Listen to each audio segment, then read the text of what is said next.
Hello student. In today's lesson, we will study about linear equations and inequalities. We will study some basic terms associated with these concepts, how to identify a linear equation or an inequality, and how to solve it analytically as well as graphically. And also we will look at some word problems, some applications of linear equations and inequalities. Now, you might remember in the previous lesson, we studied the forms of equation of a line, right? Which is a linear equation. So you might be wondering, did we not already cover this? We have been studying the equation of a line, that is a linear equation, right? And oftentimes I have seen students have that little fuzziness in their understanding. So let me clarify and declutter this. Okay, the word linear equations, the phrase linear equations is more general, right? The equation of a straight line that we have studied in different forms and analyzed it is an example of linear equations. But you can have more general and other linear equations. For example, simply x equals 1 is a linear equation. The linearity here is the power of x. Degree of x is 1, right? It is a linear equation. X plus y equals 1 is a linear equation, and that is the equation of a line we have studied. X plus y plus z equals 1 is also a linear equation. Now that is the equation of a plane. Okay. So linearity here is about the degree of the polynomial, and depending on the number of variables, it can represent objects in different dimensions.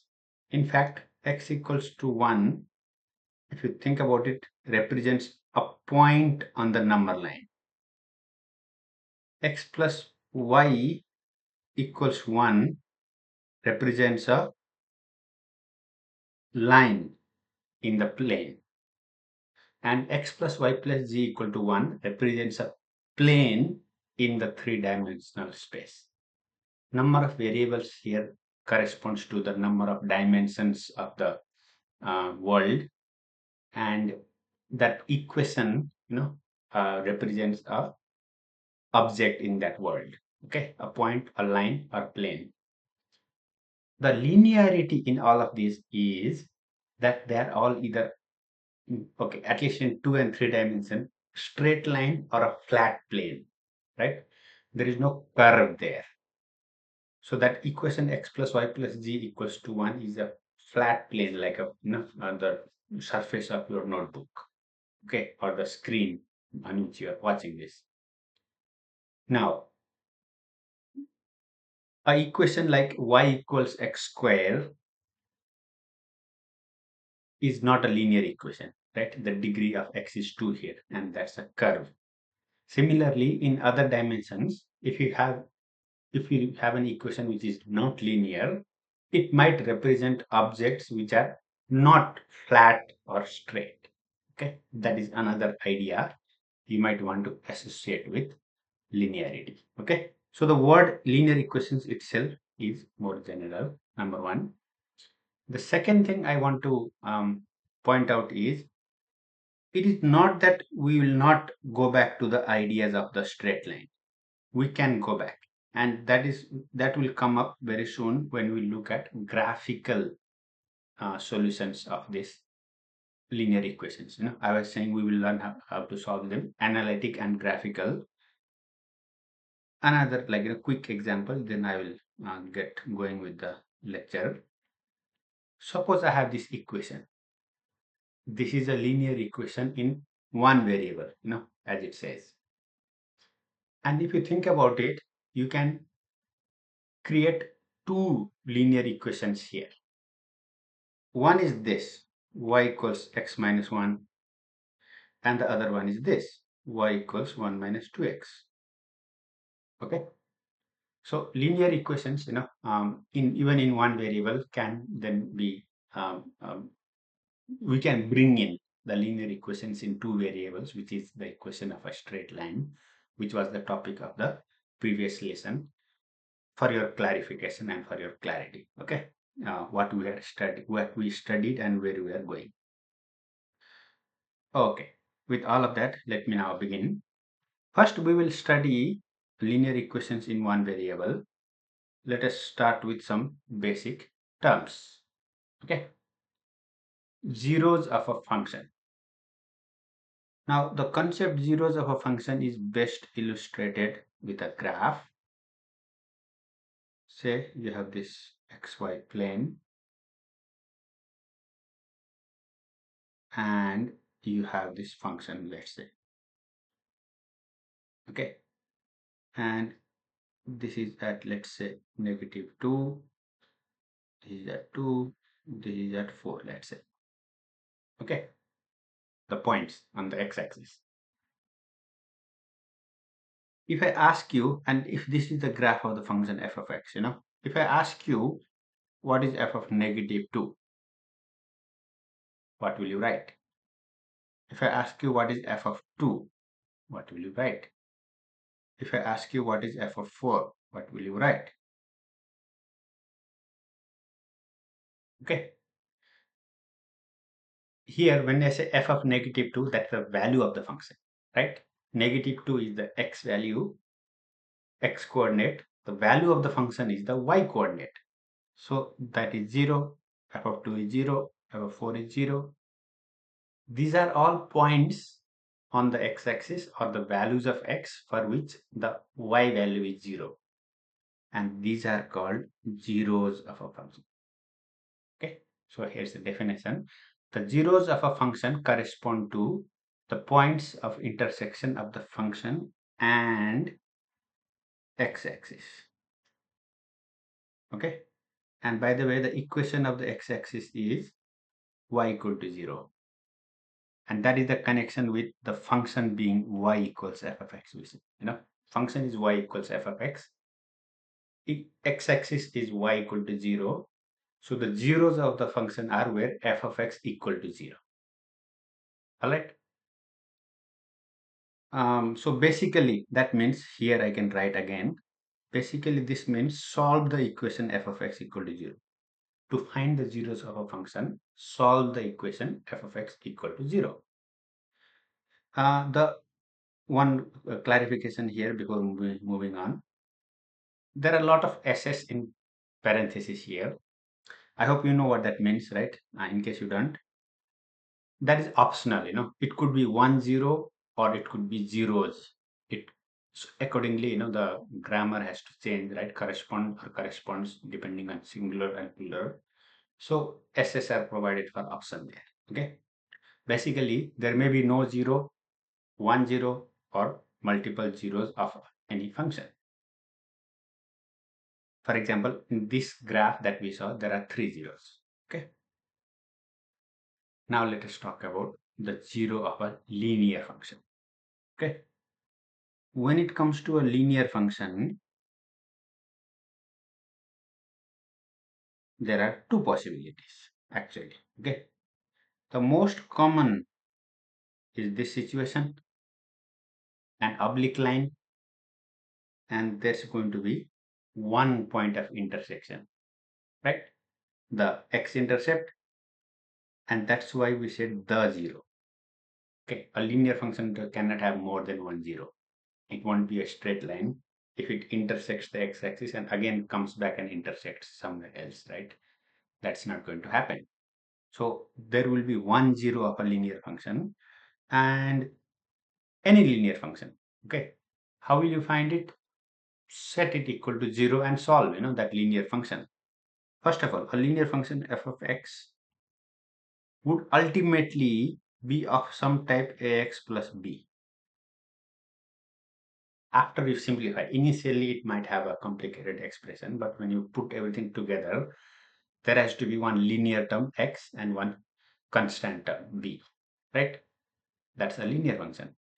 And you set it equal to 0, that gives you, if you solve that equation, okay, if you set it equal to 0 and solve it, I mean here, okay, you set it equal to 0 and solve it, you get x equals negative b over a, like that.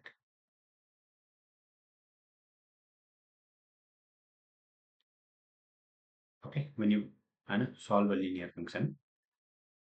So there is 1 0. There is only one situation which you have to be aware when you have a straight line. So as a line, again, not to confuse, with because we have been talking about linear function and straight line. Just to be clear here, um, the x-intercept of that line is the 0 of the linear function we said, right?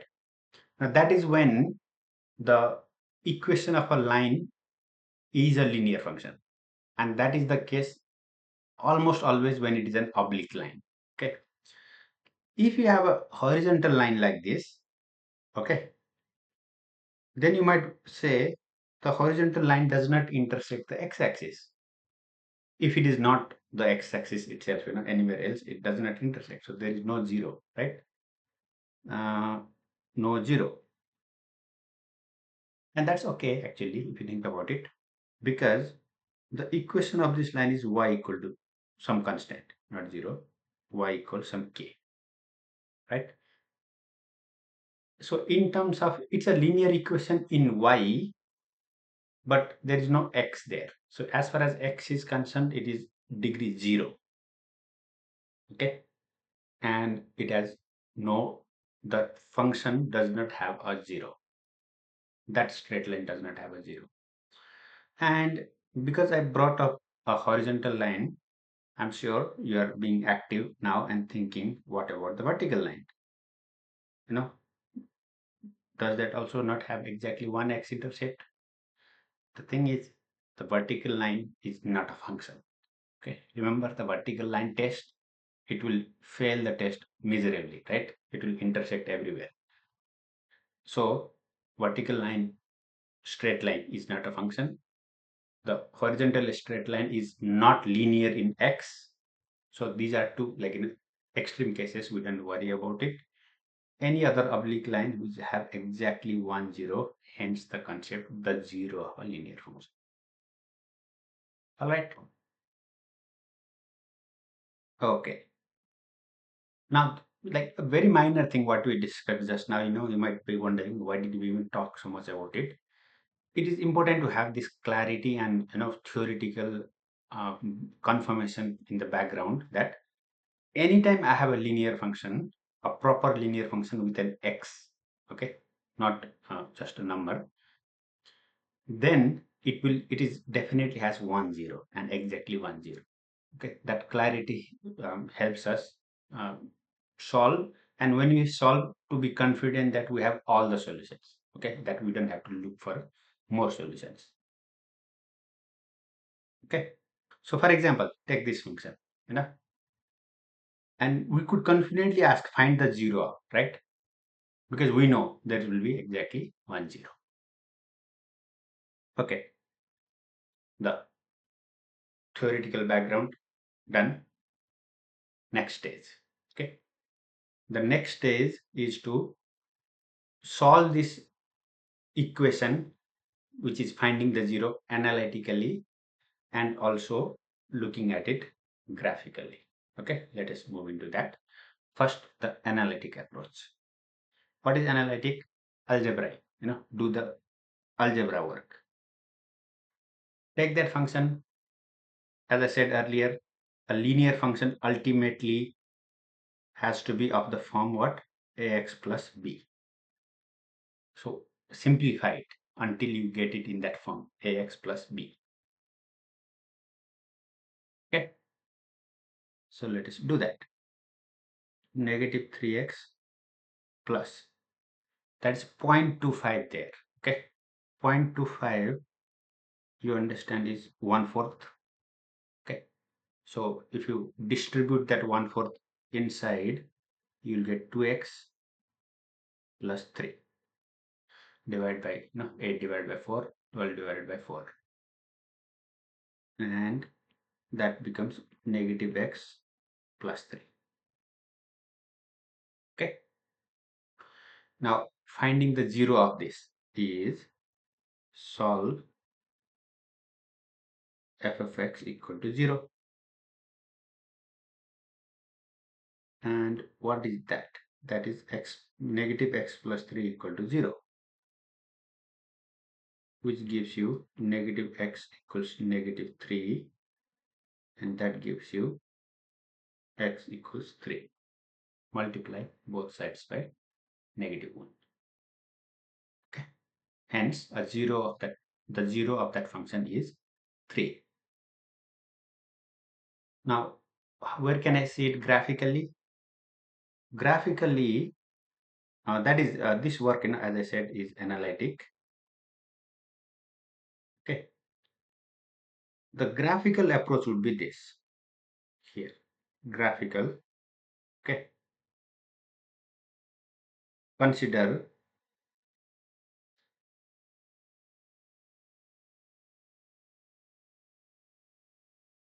graphical approach. Okay.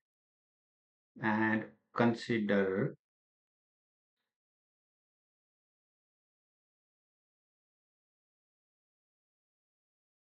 y equals f of x, or y equals f of x here is negative x plus 3, right? Consider that function. Now that is a straight line. Okay, every linear function has a straight line with it. And if you take that straight line, negative x plus 3, the y-intercept is 3. From our previous work, you can see that easily. Okay, and slope is -1, which means if you move 1 unit right, you have to go 1 unit down. Okay, right? So your next point is here, and so on. Okay, you can continue doing that for other points. And I'm going to draw the line. Okay, the line is going to be like that.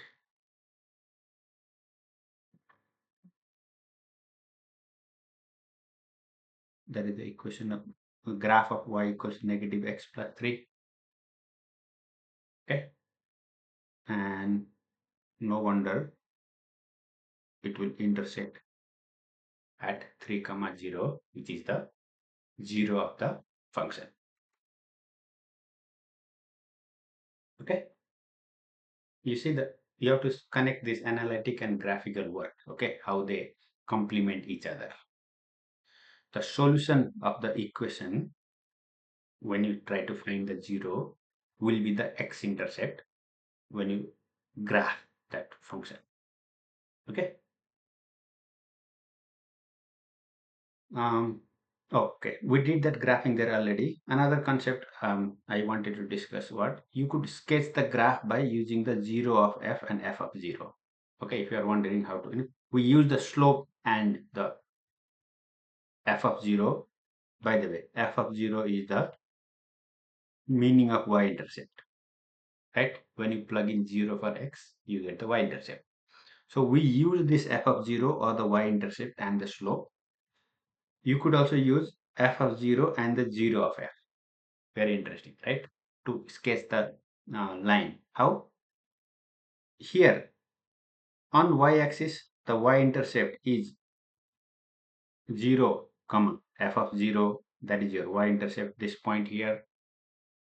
And the point here on the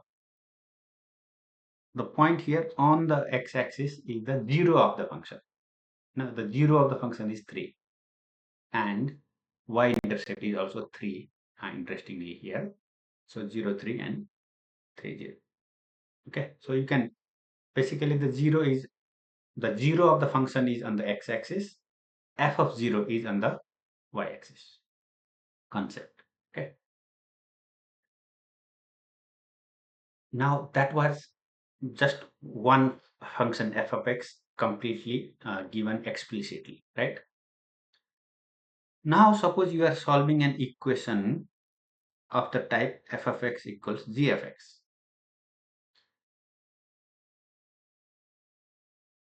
The equation I was writing was 1 minus x equals something to this effect, okay? Let's say 2x minus 1. Now, that is a linear equation in one variable, but I was saying that you could write that as y equals 1 minus x and y equals 2x minus 1, two equations, and say that we are setting them equal, right? That is the concept we are going to apply here. So solving this equation f of x equals g of x, you could do by is given graphically, okay? By the intersection of the lines y equals f of x and y equals g of x. This is the idea. Like actually starting from here, we have getting into this new idea. To solve a linear equation, use the equation of a line. How?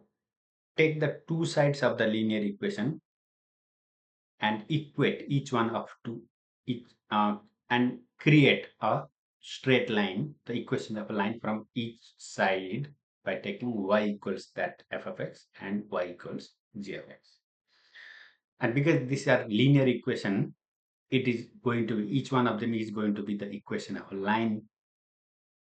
And the two lines, when they intersect, you get the point where both the functions have the same value, right? That means the two sides are equal. So that is the solution of the equation. Okay, very interesting idea. Let us apply that to this function. Okay, suppose I have to solve this equation and I'm going to take y equals x plus 2 as a line on the my first line, and I'm going to take y equals 6 minus x as my second line. Now what happens? Take the values of x, and get the value of y, or plug in the value of y to be 0. That must happen when x is negative 2. So you can get 2 points for that line, 0, 2 and negative 2, 0. Okay, 0, 2 and negative 2, 0. And you can draw that line. Next, take the line 6 minus x. So when x is 0, y is 6. And when, okay, 6 is a little bit bigger number there. If you don't mind, and my apologies, I'm going to change it. Make it 4 minus x for convenience. Okay?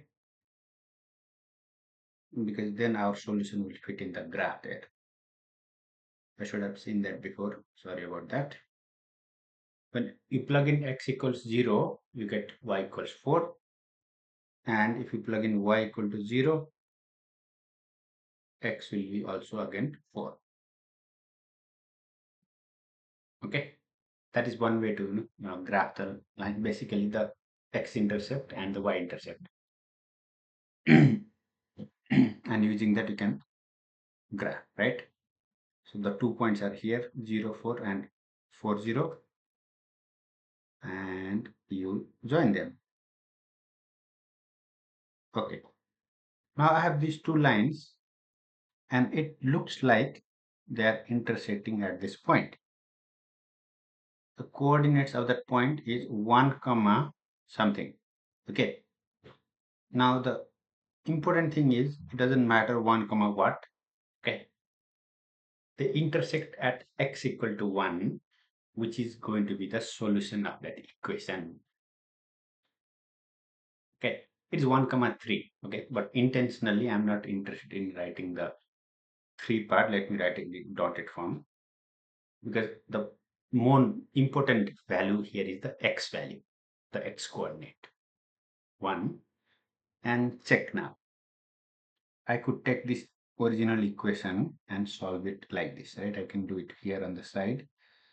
X plus 2 equals 4 minus x is the equation. So you can rewrite that as, bring the minus x to the left side, you get x plus x equals, take the 2 to the other side and subtract 4 minus 2. Continuing, that becomes 2x equals 2. So divide by 2 on both sides, you get x equals 1, right? Analytically, we could see that was the solution of the equation, and graphically, that solution of the equation is here, x equal to 1, where the two lines meet. Okay, the solution of the equation is x equals 1, where they meet. All right. Okay, the number of solutions of an equation. This is an idea that has been discussed, in the context of a line also, right? If you take a line, either it is vertical or horizontal or oblique, that idea is related, or the same concept gets translated here as number of solutions of a linear equation. Okay, there are three possibilities. The first one is unique solution.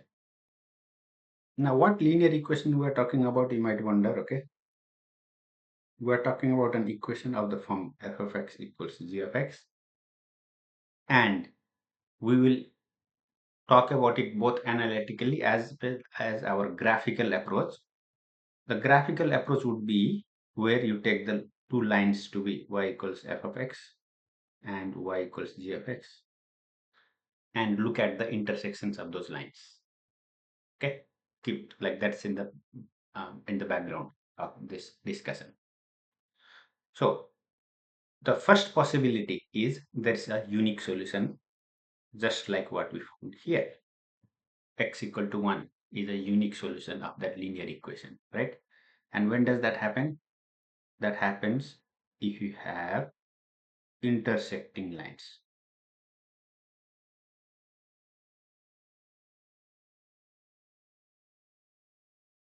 Okay, and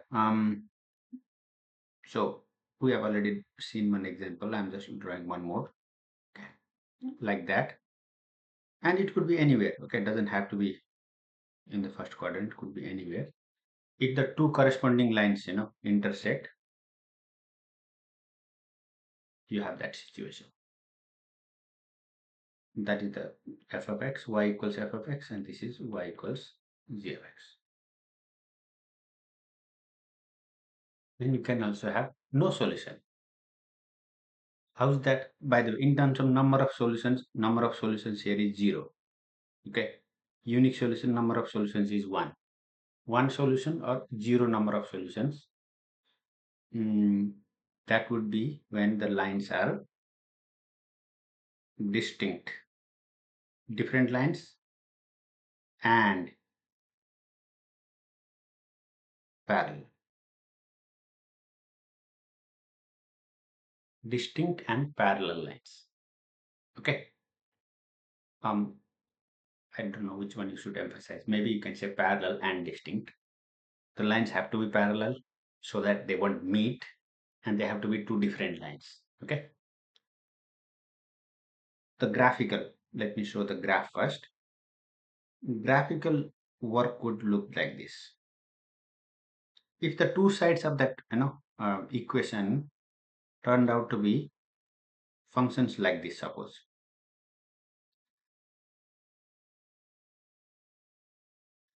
I'm going to take a step back and draw actual straight lines so it's clear. So if they turn out to be two functions like this, they will never meet. There is no solution. Okay. And analytically, what will happen? Analytically, basically, it will turn out to be the same equation on both sides. Okay. So that sense, it will be boring. Although it looks complicated at the present because of the way they are written, but at the end of the day, they will be the same thing on both sides. Almost. I'm sorry, I should not say that exactly the same thing. Almost the same thing. I correct myself there. Okay. The There will be same slope on both sides because they are parallel, but their y-intercepts, this y-intercept will be different. If this is b1, that is b2, those values will be different, so they intersect at different points on the y-axis, but the slope m, okay, the slope of the line m will be the same. Okay. Let us verify what I said just now by actually simplifying this. Okay. 2 minus x minus 4x plus 3, right? Distributed equals 1 minus 5x. And when you add them, you get 2 plus 3, 5 minus 5x equals 1 minus 5x. Right? That's what I was saying. If you want to think in terms of mx plus b form, you can rewrite it as minus 5x plus 5 equals minus 5x plus 1. Right? So the two lines that we are talking about here are y equals negative 5x plus 5 and y equals negative 5x plus 1. So they have the same slope but different y-intercepts, 1 and 5. Hence, they will be two parallel lines which are distinct and no solution. Okay. This is graphical, this last part here. Okay, this rewriting part was graphical part, but think about it a second before that. What will happen? No solution analytically. Okay, I should have given more space here because now I'm realizing there are more things to discuss here. Okay, so I'm going to make a small sub on a small corner on the right side to explain this. What you have seen and what I explained is the graphical viewpoint of no solution. Now the analytic. Okay, and not much because we have already done the work. Focus on this part of the equation. Okay, where I just circled. Let me use a different color with green color. Okay, look at that equation. You have negative 5x on both sides. You can cancel them. What is the next step from there? Okay, from here, the next step will be 5 equals 1, and that is a contradiction. Catch this word. Okay, remember this word. It's called a contradiction. What is a contradiction here? 5 equals 1. What does that even mean? So when you come up with an obviously false statement, it is called a contradiction. And when there is no solution, that's what happens, right? It's impossible. No solution means there is no value of x which satisfies that. And if you try to force it, like when you are trying to solve the equation, you are trying to force that, which is not possible. And it will give rise to this um, anomalies, some weird situations which we call contradiction. Okay. That is when you know there is no solution to the system. All right. Graphically, parallel lines, analytically, you end up getting a contradiction. Many things, sometimes I repeat a lot because important ideas, have to be reinforced. Okay. Next, infinitely many solutions. One solution, zero solution. The next is infinitely many solutions. Three situations. Okay, zero, one, infinity. When will that happen? Graphically, that will happen if they are what we call, let me change the color, coinciding lines. Okay. There is another way to describe coinciding lines. Coinciding is there is a line and there is another line on top of it. Okay. That would be parallel because after all they are in the same direction, same slope, they are parallel, but sorry, not but, and not distinct. Okay. They have the same slope and also the same y-intercept. So they will overlap, coincide. Then if they coincide, every point on the line is a point of intersection. There are infinitely many points, hence infinitely many solutions. The points of intersections are the solutions, right? I may not have explicitly said it, so I'll reinforce here. The graphical approach in solving any equation, not just linear, later also, the graphical approach is wherever two graphs intersect, those are your solutions. Always. That is the fundamental idea. Okay. Graphs where they intersect are your solutions. So when two lines coincide, they intersect at every point. So every point is the solution. All right. And what I had already earlier misspoken about, both sides being the same actually is now. Okay. When there are infinitely many solutions. If you simplify this expression, you get x minus 4x plus 2 equals 2 minus 3x.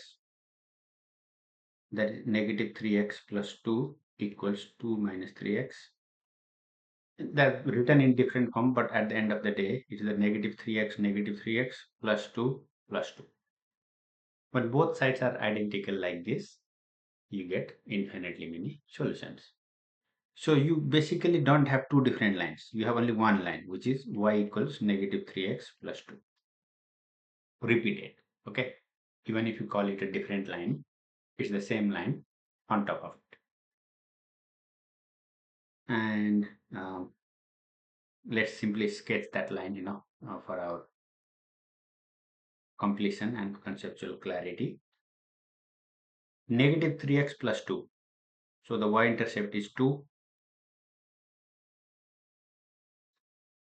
Okay. And the slope is negative 3. Which means if you go 1 unit right, you have to go 3 units down. 1 unit right will be at 1. 3 units down will be at negative 1. So your next point will be 1, negative 1. And that will be your line. And in this case, both the sides are the same line. So every point on that line is a solution of that equation. 0, 2 and 1, negative 1 are, okay, we only need the x coordinates. Infinitely many, so basically it's an identity. Okay, every x is a solution, right? They are the same. And that straight line from left to right will take all the possible values of x. Okay, all right.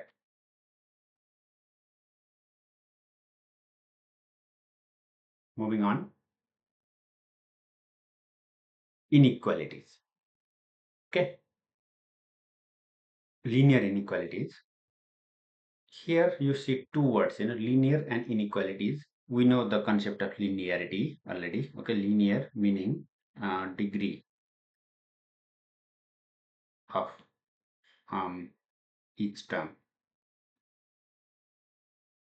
is 0 or 1. Okay, that is linearity, right? It can include a constant term, at most one. And the inequality means it's not an equation. Instead of an equation, there are one of the four of these signs. Okay. So what are we comparing here? So inequality comes in the context of comparing two quantities in which one is either less than or greater than the other quantity. Okay, a simple example.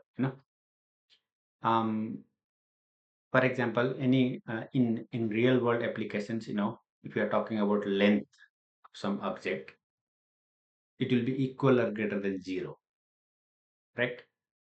Okay, and but sometimes there will be a minimum value also. Like length could, if in a certain application, let's say the shortest length that you for an instrument, the shortest length that you accept is 1 feet, then you would be saying x is equal or greater than 1, right? Minimum 1, but something more than that will work. So in such contexts, we use the inequalities. The inequalities come up and we use these symbols. What are we interested in here? We are interested in solving those inequalities. Like you have initially, just like an equation, there is a complicated expression and an inequality, and you want to simplify so that at the end you can say x is greater than this or x is less than this. You want to that would be like solving the inequality. So we will look at some examples and then look at some rules for solving the inequalities, and then we'll do some practice problems. Okay. First of all, linear inequalities in one variable will look like this. 4x minus 3 is equal or less than 1 minus x. An inequality. Okay. Then we have to solve it. Or it could be x plus 2 greater than 5. And so on. Okay. You can have different like in examples. So how do we solve them? Like any one of them, let's say, if I wanted to get the ultimate expression for x, what will I do? I'll illustrate here. Like for example, the second one here, you could subtract 2 from both sides and you will say x is greater than 3, right? Minus 2 on both sides. And that is your solution. A simple one. In the same way, what other things can we do? Here are some examples. If a is less than b, you can add something to both sides for any c. That could be adding a positive number or adding a negative number. Just now we added a negative number on both sides. Okay. Now adding or subtracting is fine. Multiplication is something you have to be careful. If you multiply by something positive, okay, c is greater than 0, then you can multiply on both sides of an inequality and it remains the same direction. AC will be less than BC. But if you have to multiply by a negative number, then A less than B becomes AC greater than BC. Okay. You can think of some quick examples for that. 2 is less than 3, but if you multiply with negative 1, now negative 2 will be greater than negative 3. Right? On the left side of the number line, negative 2 comes before negative 3. So negative 2 is greater than negative 3.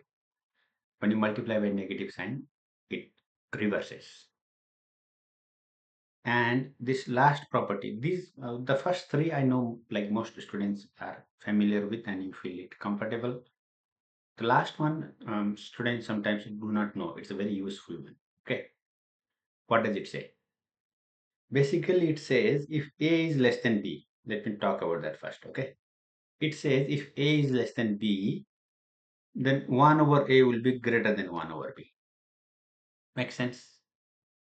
Okay. If the one number is less than the other number, its reciprocal will be greater, right? Again, 2 is less than 3. But if you flip them, half and one third. 2 is less than 3, but half is greater than one third, right? So that is our common sense daily experience. Only thing you have to be careful is either both should be positive, like 0 less than both of them, or both should be negative. Both of them are less than 0. That is, note that either both numbers are positive or both negative. Then you can use that property that the reciprocal will change the direction of the inequality. Okay. Remember these rules and we will be able to solve equations and inequalities. Okay. Now we are beginning practice problems which will have both equations and inequalities. Okay. Solve.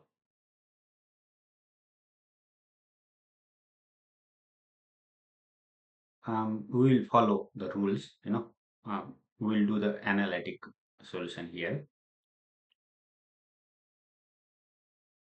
1/3 x plus 2/3 minus 4x equals 4/3 plus 14 minus 7x.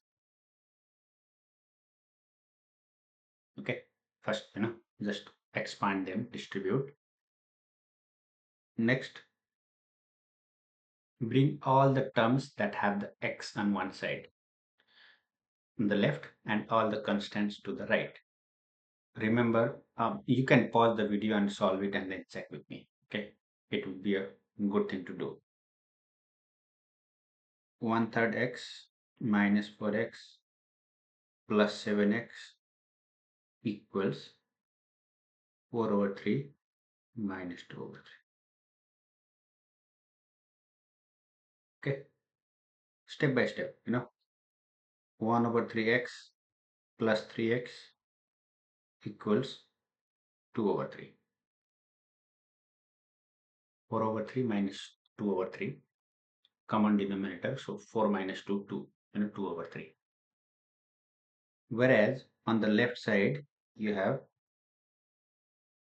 1/3x is x/3. Okay, that's just two ways of writing.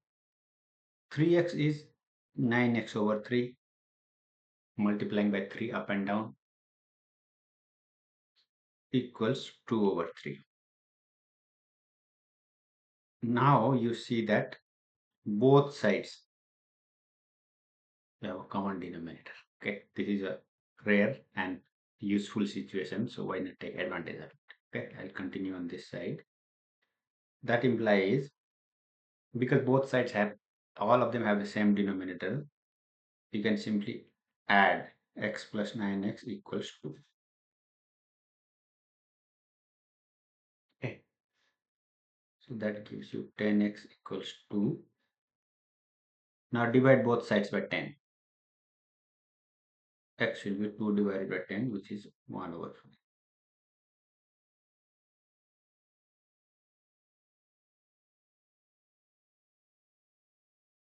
Okay.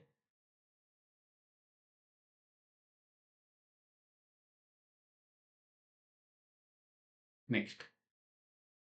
Now that is a precise solution. The next problem is also again wanted to highlight and emphasize that it's still a linear equation. Okay. You might wonder, we said linear, but why are we dealing with fourth root and square root? That's the root of a constant number. X is linear, X is linear. Okay, so the equation is linear. The other stuffs you see are constant numbers. So how do we solve it? Like we always do. Isolate the x on the left side and constant numbers on the right side. Don't use calculator and get decimal values. Okay. When we say solve it, you are expected to write the exact solution, not approximate in decimals. So you have to do this, analytically by hand. Okay. So 3 pi x minus 0.75 pi x equals under root 19 plus fourth root of 3. Okay, that gives you 3 pi minus 0.75 pi. Okay, we are subtracting here. You can do that work in calculator if you want. 3 minus 0.75 is 2.25 pi x, right? 3 minus 0.75 is 2.25. Pi is an like multiply to them anyways, so we can do it this way. Equals under root 19 plus fourth root of 3. That solves x for you. Under root 19 plus under root 4 fourth root of 3 over 2.25 pi. Complicated, okay, but that's the exact solution. Correct. Next, we are now solving inequality. Okay, so what will you do? First thing, simplify the left side just the usual way, and we will go from there. 2x plus 15 minus 5x equal or greater than 0. 2x minus 5x minus 3x. 15, I'm going to take it to the other side, okay, is equal or greater than negative 15, or subtract 15 on both sides, you get negative 15 on the right side. Now is the important step. Normally in equation I would have just divided here itself, okay, I'm not going to do that. What I'm going to do is I'll change the color to show the importance of this step. Divide by negative 3 on both sides. Okay, and when you do that, be very careful. The rules that we studied earlier, change the direction of the inequality because we divided by a negative number. Okay, and that gives you x equal or less than 5. Okay,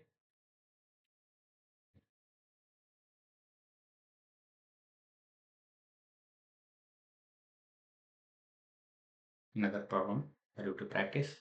Please go ahead and work on it and then watch my video to get a clarity. Okay.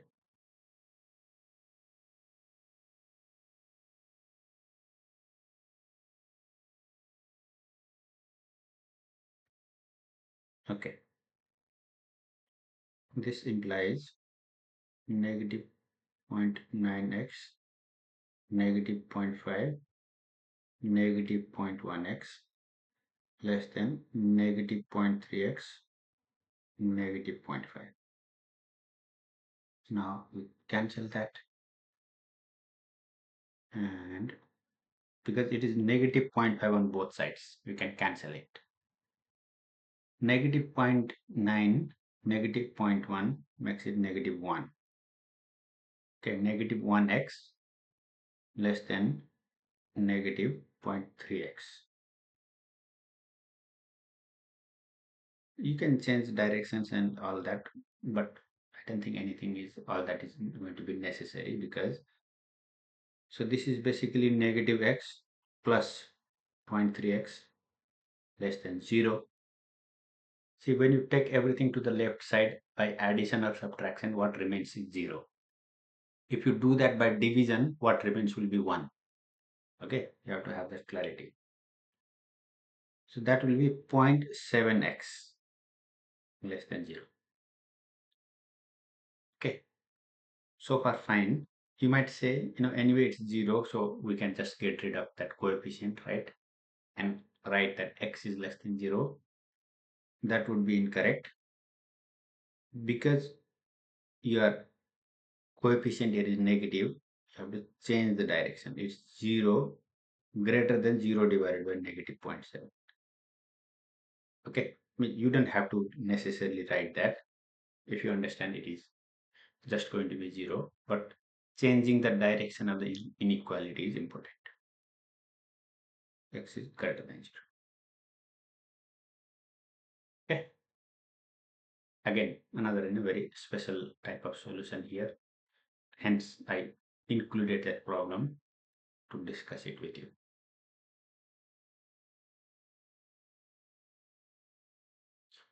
What you are seeing next is called a three-sided inequality.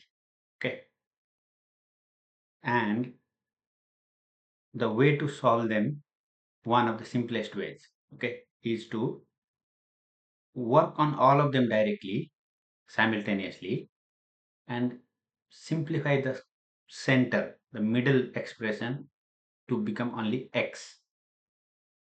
Okay, so you work towards that. How do you do it? Step by step.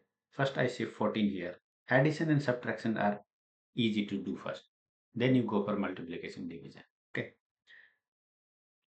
Add negative 14 on all sides. This is important.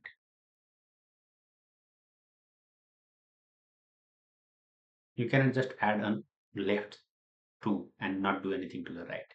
You have to do the consistently the same action on all three of them. Okay. So what is the what is the effect here? The effect is you cancel, oh, sorry, not there. In the middle, negative 14 and 14 get cancelled. So you get negative 13 less than negative 3x less than negative 9. Right? Now you need to remove the negative 3 from the middle. Now that is multiplication, negative 3x. So you counterbalance it by dividing. Negative 13 over negative 3, negative 3x over negative 3, negative 9 over negative 3. I did not write the signs. You know why? You are going to change the direction divided by negative number. Okay, so both of the directions will change. Hence, you get 13 over 3 greater than x greater than 3. Now, if you ask me, that's good enough as a solution. You can just leave it at that. It tells you, the range of x. Some people prefer to write from small to bigger. So you can write 3 is less than x is less than 13 over 3. It is the same. Okay. You might also want to write the solution as an interval notation. Okay.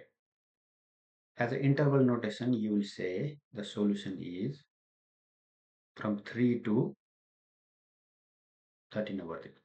Here you have to go from left to right, small to big. Okay, there is no choice there.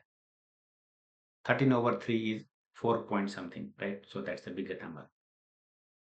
And very important thing, because these are strict inequalities, less than and greater than type, you are using the parenthesis here, not the square bracket.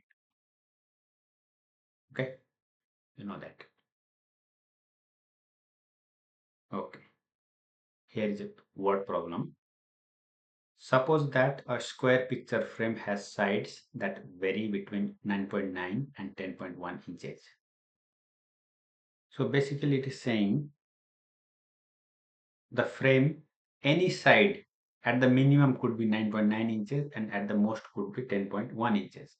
Probably the advertised dimension is 10 by 10, but some errors, right, while manufacturing the uh, what do you call the cutting appliance, the cutting tool machinery, right, is going to make some small errors.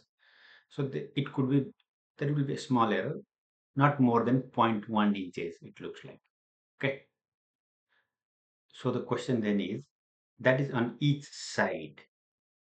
How will that get accumulated for the whole frame if you look at the perimeter? What range of values is possible for the perimeter? Answer is simpler than the question. Okay.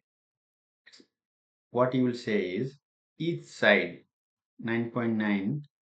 Now it doesn't say whether it is equal to 9.9. So it's a real world problem. For convenience, I'm taking 9.9 equal or less than.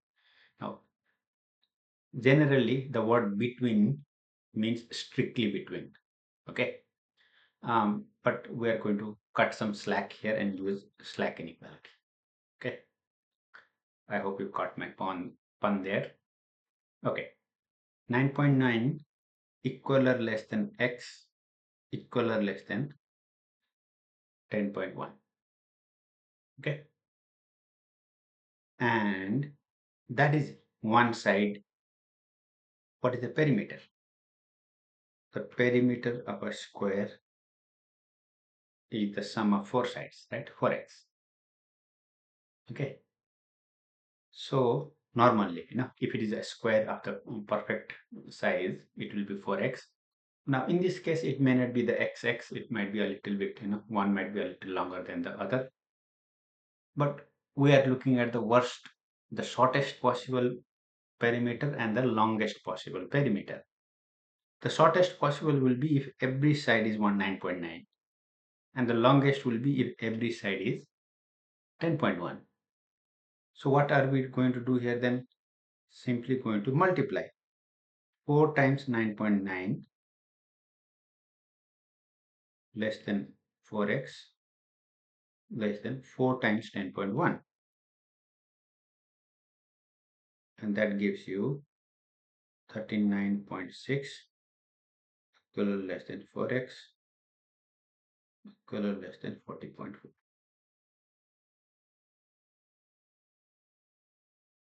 Okay. All right. So those are the lot of practice problems and lot of concepts. Please, do the assigned homework from the section. In the next video, we will talk about applications of linear equations. See you then. Thank you for watching.